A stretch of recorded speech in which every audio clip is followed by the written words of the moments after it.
Alright, I want to tell you about a screw up that I did here. Actually, it started a couple weeks ago. So this is a Champion tiller that's all tore down. You'll find them under, what are the other names? Southland, I think, and Earthquaker. There might be some other names. They're all pretty much the same, maybe a little bit different. I know some have different carbs, but this one had to come apart because the owner of it, let's back up a little bit. I bought this as scrap from a scrap dealer. It's a Canadian Tire returned product. So they cut all the wires off it. So nobody could fix it or use it, but I mean, that's not going to stop me. There was right here. So this is the breather box. You see all that dirt that's in there? The inside of the engine looked like that too, because they lost the cover off of it and then they're running it with no filter. Filter's a little bit dirty, but nothing like the inside of it. So they're running that without a filter. They caked the inside of that all up. And I ran a compression test on it with this compression tester. This is an Amazon special.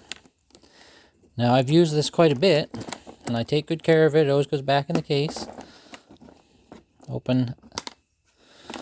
And 30 pounds is what it was. And it was kind of low. It was really easy to turn over by hand. That's this one. I was only getting 30 pounds on that, which was obviously quite low. Anyways, I took it all apart, cleaned it, put it all back together, and I had 15 pounds. And this is after rehoning it and everything. 15 pounds. I was like, wow, that's not right. So a while ago, I did a video on this chainsaw right there, that 2050. That thing, like, you can't put it on the ground and then pull it over because it doesn't have a decompression switch. You can't hold it down on the ground. It has a lot of compression. I ran that compression tester on it. It said 30. So, okay, well, it's toast. So I just went and got a new one from Canadian Tire. Now it's saying 60, almost 70. No, that's not right. That's all I can hold down because this isn't bolted down. So once I got to 60 PSI, I couldn't hold this down anymore. It just pushed it up. But this could have been a lot worse because I've got 3 little tillers like this. And I was going to do them all at once. I was going to tear them all down and fix them. Now, if I'd have done that, tested them with this and said, oh, well, they're all toast, and pulled them all apart, it would have been a lot of work for nothing. So, when you see something like that, it was a little suspicious.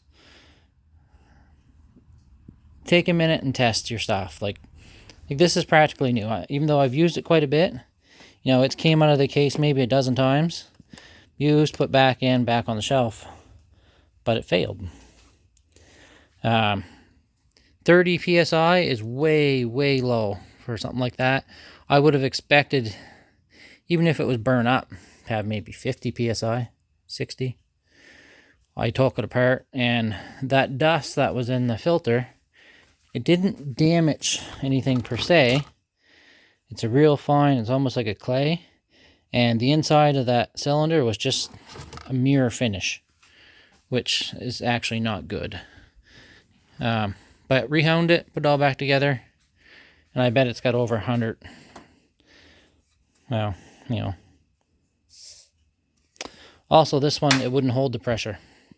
I stuck my air compressor on it, and it went up to like 95, which is where I got it set.